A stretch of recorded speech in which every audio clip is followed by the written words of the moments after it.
सांगलीमध्ये civil hospital चौक म्हणून प्रसिद्ध असणारा या चौकामध्ये स्वर्गीय नामदार डॉक्टर पतंगरावजी कदम चौक असं नामांतर करण्यात आलं।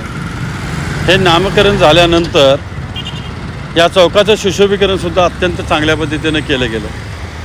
या ठिकाणी सिग्नल नव्हते, ते सिग्नल पण बसवले गेले, पण या ठिकाणीच हा मोठा खड्डा काढला होता।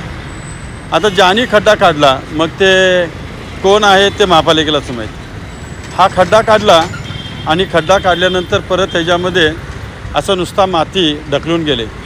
भर चौकामध्ये, एवढ्या चौकामध्ये या चौकाचं सुशोभीकरण करून याच्यामध्ये मध्येच कुठेतरी घाण करून ठेवायची पद्धत ह्या महानगरपालिकेला कोणी सांगतं हे कळत नाही। हे ज्यांनी केलं, मग ते ड्रेनेजवाले असोत या कुठले केबलवाले असोत नाहीतर गॅस पाईपलाईनवाले असोत, कोणी असोत, यांनी पूर्ववत करून देणं हे त्यांचं कर्तव्य आहे।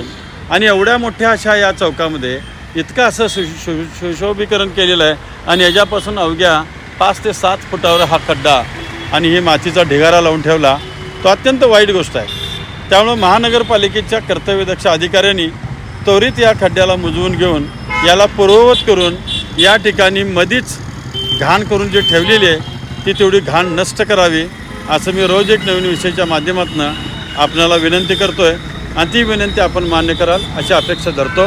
धन्यवाद।